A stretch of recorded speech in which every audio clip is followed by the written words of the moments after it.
Viewers, कल पाकिस्तान और अफगानिस्तान के दरमियान जो है वो इस ट्राई नेशन सीरीज़ का सेकंड एनकाउंटर होगा और मैं ये समझता हूँ कि ये पहले से भी ज़्यादा इंटरेस्टिंग एनकाउंटर होने वाला है। उसकी वजह यह है कि जब पहले मैच में दोनों टीम्स आमने सामने आई तो दोनों एक दूसरे की स्ट्रेंथ और वीकनेसेस से उस तरीके से अवेयर नहीं थी जितनी कि अब अवेयर हो चुकी हैं।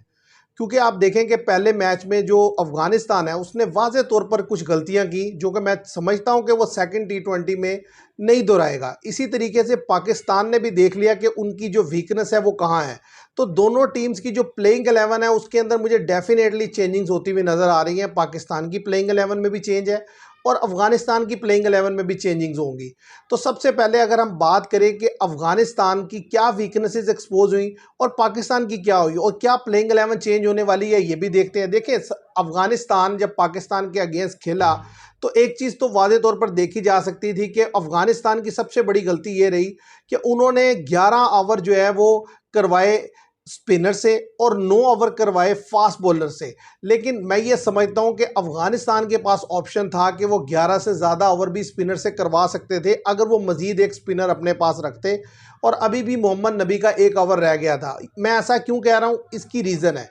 देखिए, अगर हम स्कोर कार्ड देखें तो उस मैच में 9 ओवर्स करवाए फास्ट बॉलर्स ने और जिन्होंने रन्स कंसीड किया 106। तो आप अंदाज़ा कर सकते हैं कि पाकिस्तानी बैटर्स ने जो अफगानी फास्ट बॉलर्स थे उनके अगेंस्ट जो है 12 रन्स पर ओवर से भी ज़्यादा रन्स बनाए।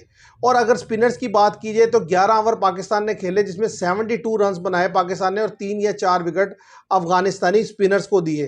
तो अगर एक और मजीद स्पिनर अफगानिस्तान ऐड कर लेता है अपनी प्लेइंग 11 में, जो नूर अहमद की शक्ल में मुझे आता हुआ दिखाई दे रहा है, तो पाकिस्तान के लिए प्रॉब्लम्स बढ़ सकती हैं क्योंकि हमने स्पिनर्स के अगेंस्ट उतना अच्छा नहीं खेला जितना कि हमें खेलना चाहिए था। राशिद खान के अगेंस्ट सलमान अली आगा एक्सीलेंट खेले, नो डाउट, लेकिन वो भी जो गुगली थी उस पर स्ट्रगल करते हुए दिखाई दिए और इसके अलावा जो बाकी बैटर्स थे वो तो वाज़े तौर पर स्पिन के अगेंस्ट स्ट्रगल करते हुए दिखाई दिए।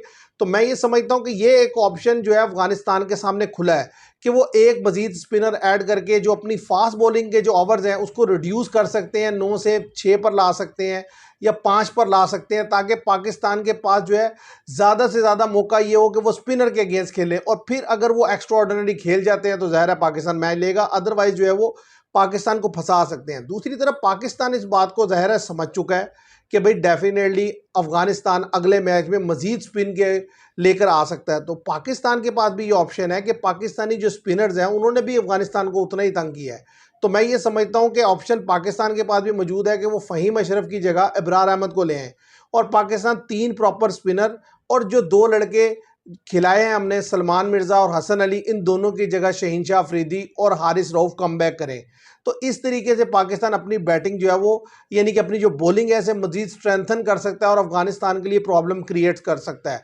बैटिंग ऑर्डर में भी पाकिस्तान का चेंज मुझे नज़र आ रहा है कि हो सकता है कि पाकिस्तान बैटिंग ऑर्डर चेंज करे। तो मैं आपके सामने प्लेइंग 11 रख देता हूं कि जो पाकिस्तान की पॉसिबल प्लेइंग 11 हो सकती है कल के। साइम अयूब और साहिबजादा फरहान मुझे ओपनिंग स्लॉट पर नज़र आ रहे हैं और ऐसा भी हो सकता है कि साइम अयूब और फ़खर जमान ओपनिंग स्लॉट पर आ जाएं और साहिबजादा फरहान को रेस्ट दे दिया जाए और नंबर 3 पर जो है मोहम्मद हारिस को मौका दिया जाए, नंबर 4 पर सलमान अली आगा हो, नंबर 5 पर हसन नवाज़ और नंबर 6 पर हुसैन तलत को रखा जाए और नंबर 7 पर मोहम्मद नवाज़ हो, नंबर 8 पर सुफियान मुकीम हो और फ़हीम अशरफ की जगह जो है खिला लिया जाए इब्रार अहमद को नंबर 9 पर और शहीनशाह अफरीदी और हारिस रऊफ कम बैक कर लें।